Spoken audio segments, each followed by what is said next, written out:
Item 1 is an appointment of Ms. Sari Zamora to the Commission on the Status of Women for the term ending June 30th, 2017. How are you? Good afternoon. Good afternoon.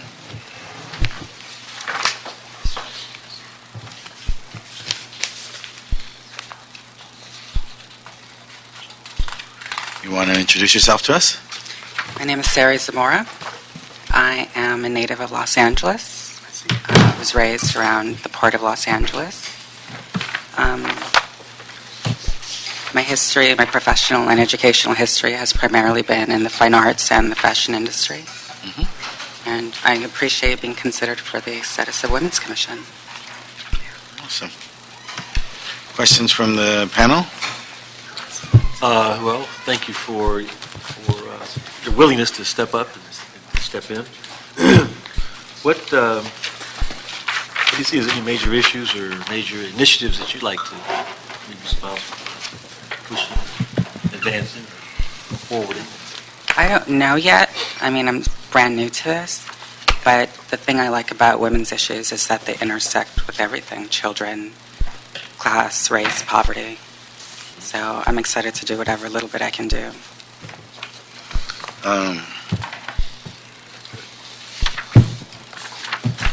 Okay. So tell me about Cirque du Soleil, what you do there. I was a prop maker. Prop maker. Yes. I just made props for them, costumes sometimes. Is this, in terms of getting women into the workforce, that seems like a non-traditional job that you had, I assume. Do you have any thoughts about what we can do to help women obtain employment in the city of Los Angeles, both with the city and then outside? I would love to be involved with any kind of program that would help women gain these kind of skills. I mean, I've had a fairly non-traditional trajectory to the kind of work I've done, and I've been surprised as to what I've had to do to get through it. Right. So I'm very happy to work with women and give them what I know. I just want to thank you for your service and look forward to your work on the commission. I'm happy to make a motion to move the candidate's approval. Second? Second. Second. Okay. Thank you. This will be, I'll tell you. Thank you. That's unanimous. Thank you. This item will be scheduled for council on Friday. Friday. Great. Item number 2 is a HCID and CAO report relative to Affordable Housing Trust Fund recommendations for the January 2014 call for projects.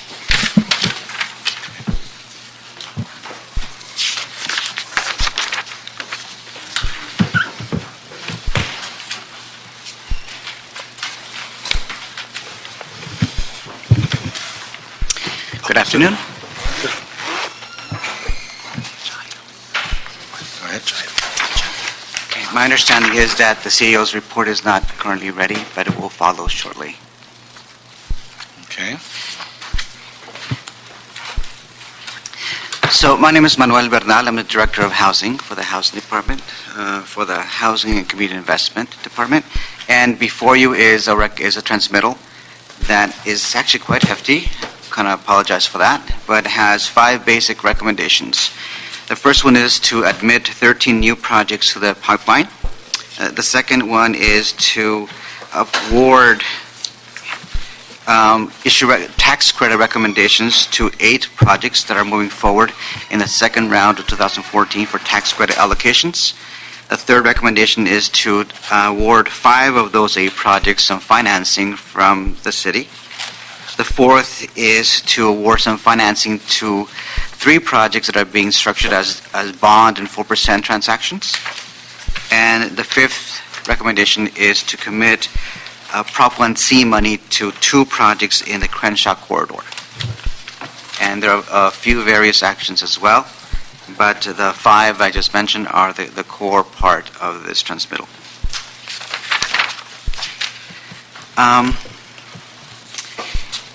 Just in terms of background, you all know that the city has a pipeline. We have at this point, if we agree to add these 13 proposed projects, we will have 31 projects in the pipeline, 18 that are current, and another 13 that will be added.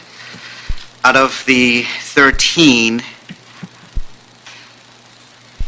4 of those will be successful in the current round 1 of tax credits. Results are actually supposed to come out today. I think June 11th is their meeting.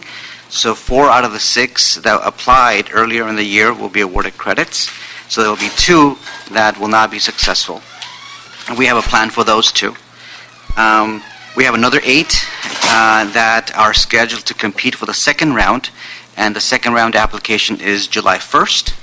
So those will be moving forward. 3 of those, 3 more projects will be moving forward, as like I said before, as 4% tax credit projects.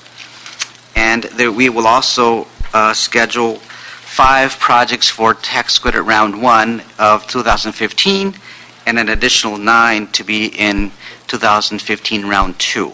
So we have all those 31 projects have a path moving forward to get completion and into construction at the latest by December of 2015. There is a path forward for all of them. Mr. Fuentes?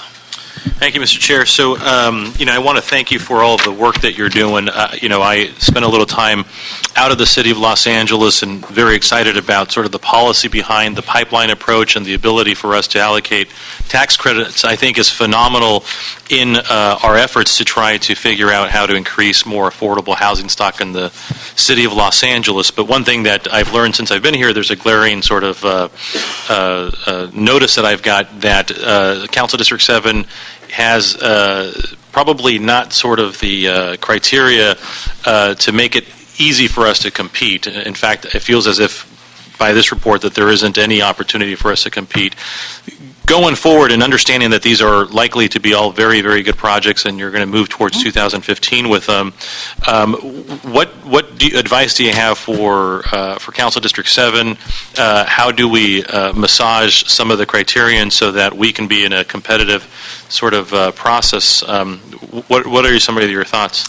Actually, it's when we implemented the process at first, it was always our commitment to revisit the regulations on a regular basis annually. It is done by the Tax Credit Allocation Committee for their regulations. We figured it's a good process they follow. We should mirror that as well.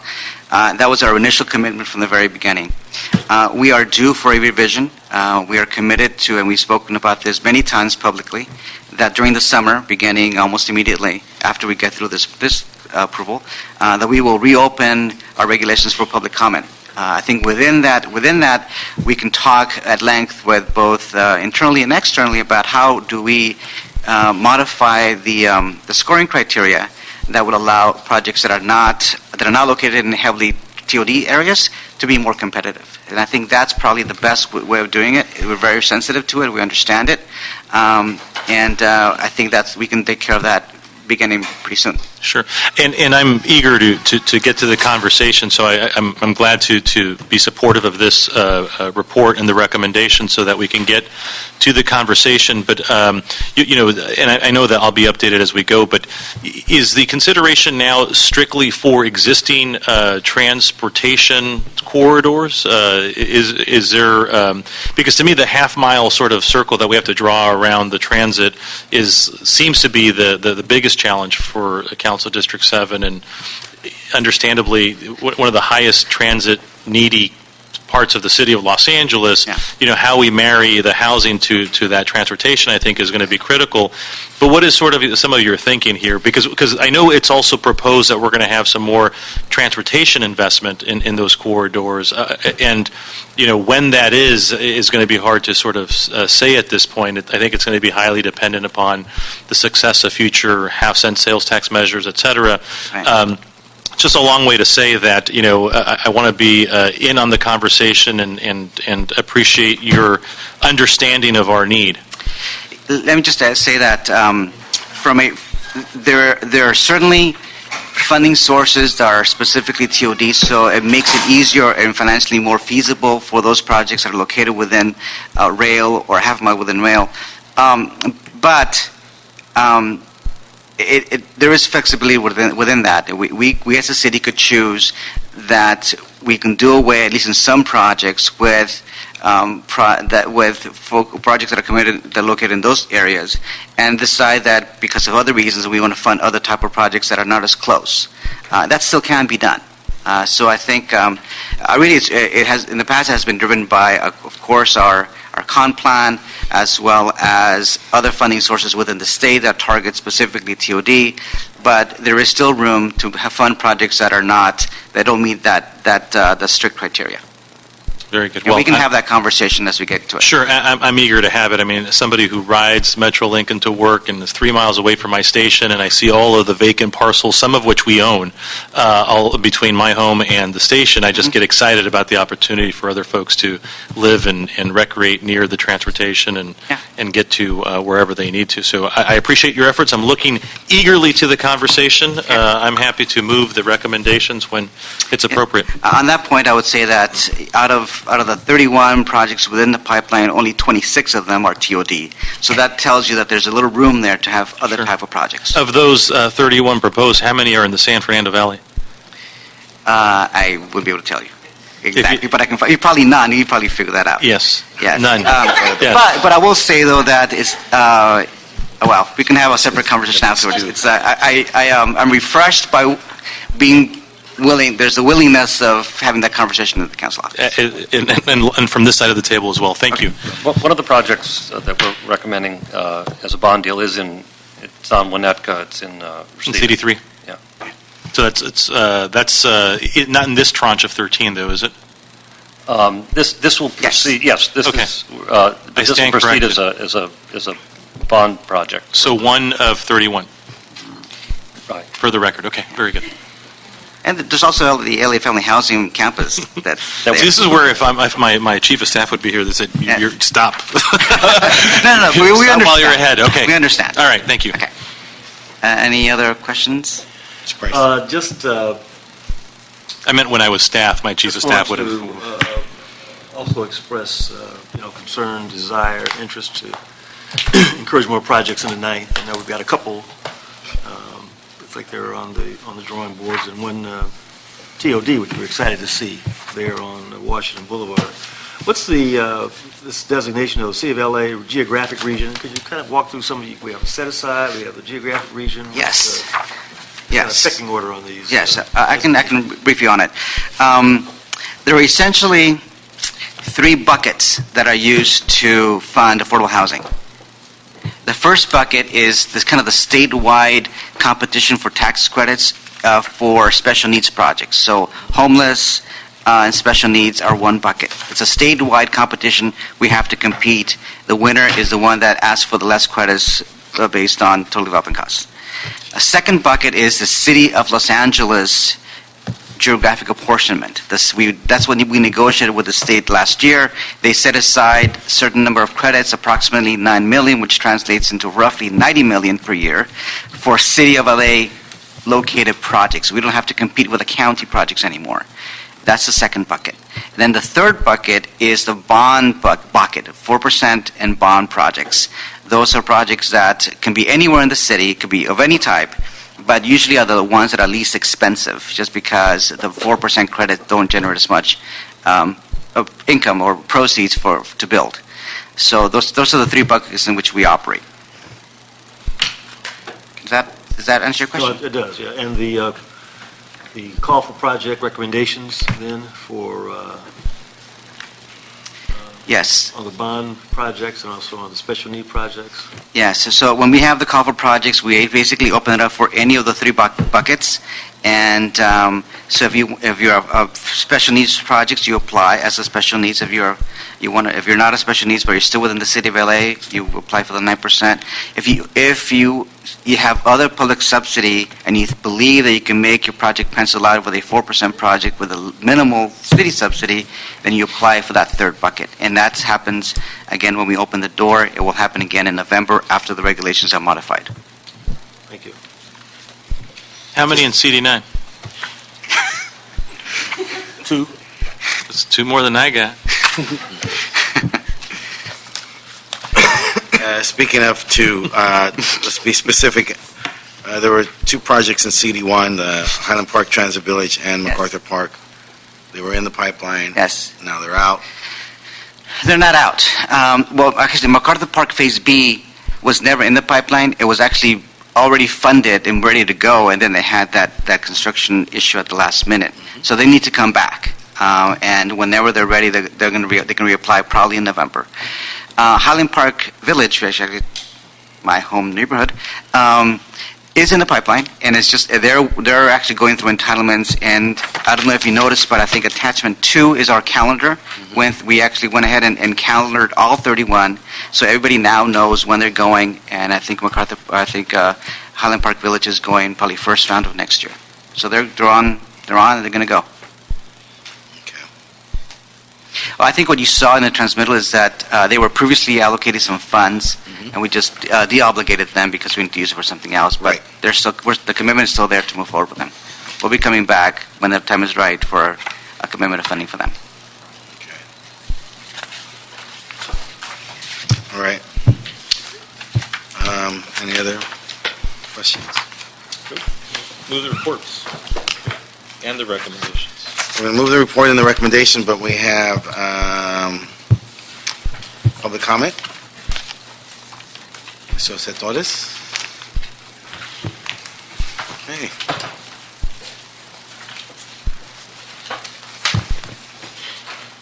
How are you? Good afternoon. I just briefly wanted to give a little bit of our experience working with the housing managed pipeline.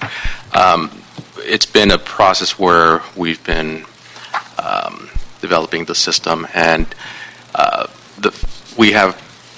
first I'm with a community of friends, and we have a few projects that are in the managed pipeline. And what's beneficial to us is the calendar and knowing when we are going to be eligible to apply to TCAC for our tax credits. So the fact that we have an understanding and are able to plan for that is it's very helpful to the developers. So it's been a process. It's been an improving process, and just want to share a little bit of Any things we should be doing differently or can make us better? Well, I think overall the HSID has been open. It's been an ongoing dialogue with all the developers, but I think the calendar part of it is very helpful. So it's just, but yeah. So that's basically what I wanted to convey. Good, thank you. Good to see you. So that's it. Move the item. Motion. Second. Second. Unanimous. Items 3 and 4, I recommend for consent. Any objections? Mr. Chair, that would bring us to the special agenda. That Item- Special. We would now need to adjourn the regular meeting. Move to join the regular. Motion. I'll make the motion. Motion. Second, Ms. Price. Second. Thank you. Item 1 on the special meeting is a Housing Community Investment Department report in response to motion O'Farrell Blumenfield relative to the use of the city-owned property located at 1345 L Central Avenue by the Child Help Incorporated. Okay.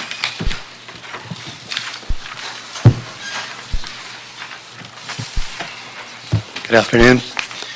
Manny Chavez with HCID. I believe that the motion in this case actually pretty much speaks for itself, but just a little background.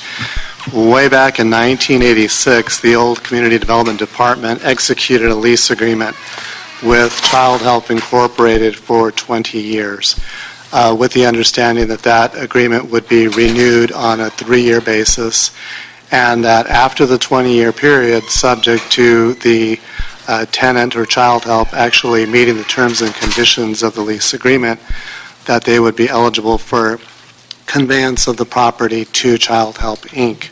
So the motion was introduced, albeit more than 20 years after the original lease agreement was executed, to actually move forward with the transfer of the property to Child Help. HCID has been involved in that. We inherited the property from the previous CDD.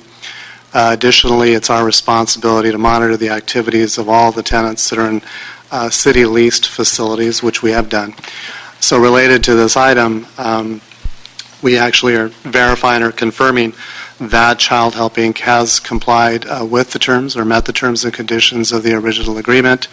They have served thousands of individuals, specifically neglected and abused children and their families. Additionally, they have actually managed the city facility and maintained it as if it were their own. So we visited the facility a couple of years back. We graded it as an A simply because they'd done an exceptional job of actually maintaining the site. So this item was actually presented to the ITGS committee a couple of weeks back. They moved that it be transferred over to General Services so that they could move forward with the determination of the property as being surplus property and then to initiate the actual transfer of the property to Child Help Inc. A representative, Mr. Ralph Ochoa from Child Help, is actually here with us today if you have any questions of the tenant themselves. Mr. Choi, we're happy to hear from you.